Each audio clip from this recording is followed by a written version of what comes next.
Hi, it's Katy here. Great to see you on the ESL path. Today I'd like to focus on answering this question. What is the main idea? And share an analogy that can help you understand. Here's a question. How do this picture and the concept of main idea relate to each other? We'll get to that soon. Excuse me, could you please keep those birds quiet? Yeah, no problem. First, let's look at what main idea means when reading or listening to a passage. There are some common misunderstandings about this concept. Main idea doesn't mean the most important idea, as in the most interesting or significant one. Also, the main idea isn't always found in the thesis of an essay or the first sentence of a paragraph. This is sometimes true, but not always.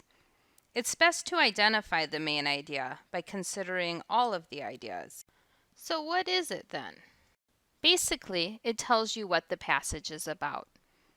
Your main idea statement should be general enough to include all of the ideas in the passage, but it should be as specific as possible.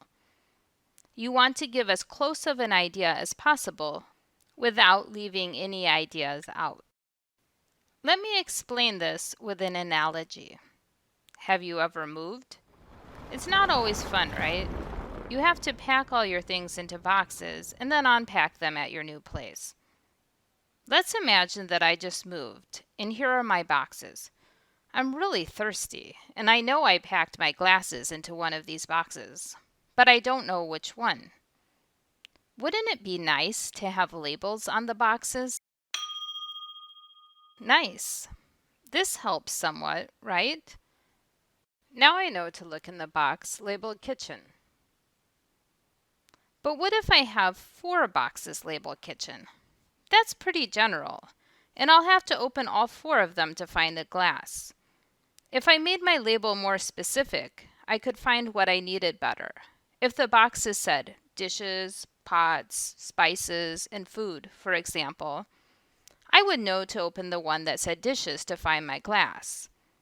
So saying kitchen is better than no label at all, but that was still a little general.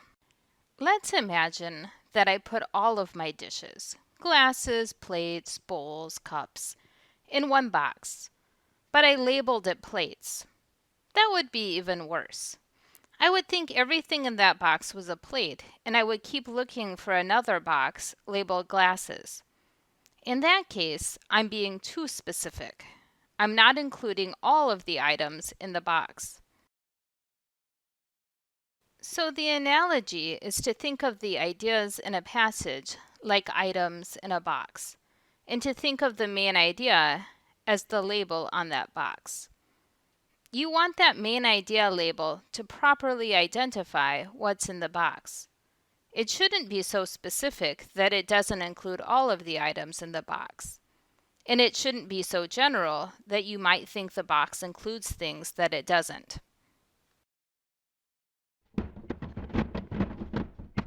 Hey, what's that? Oh, it looks like we have another box. Let's take a look at what's inside and try this out. What label can we put on this box? In other words, what is its main idea? Here are 4 choices: animals, birds with bright wings and tails, birds, and insects. What do you think? It's not the first choice. The main idea, animals, is too general. We can get closer to the type of animal in the box. You don't see any elephants in there, do you?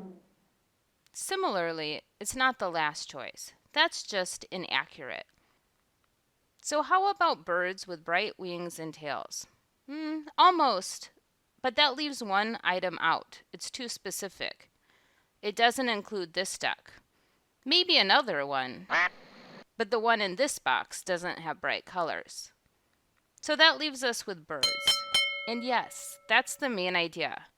It's general enough to include all of the items in the box, but as specific as possible.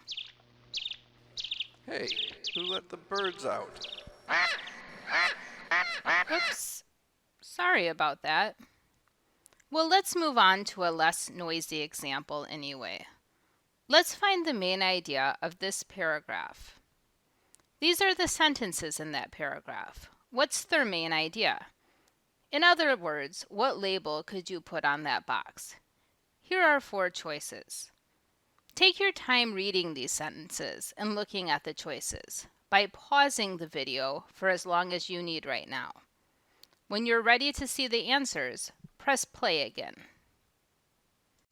Okay, so what about the first choice? It's inaccurate, right? None of these details are about difficult aspects of urban life, like traffic. And the next option is too general. All of the details are positive, so we can get closer than just the fact that it's different.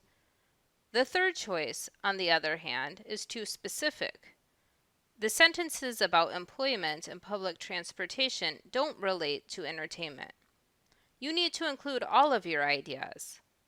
And the last choice does that. All of these details are about advantages that urban areas offer. So D is the correct answer.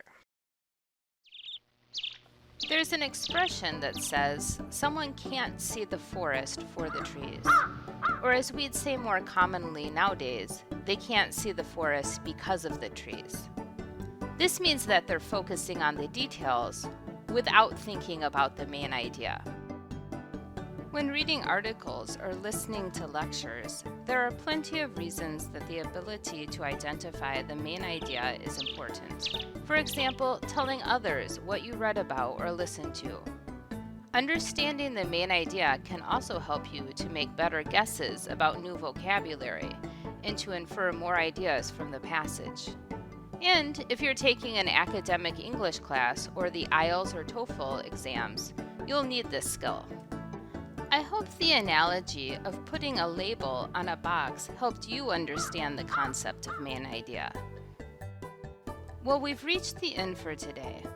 If you found this video useful, please like it and subscribe for more videos. It was great traveling on the path with you. See you again next time.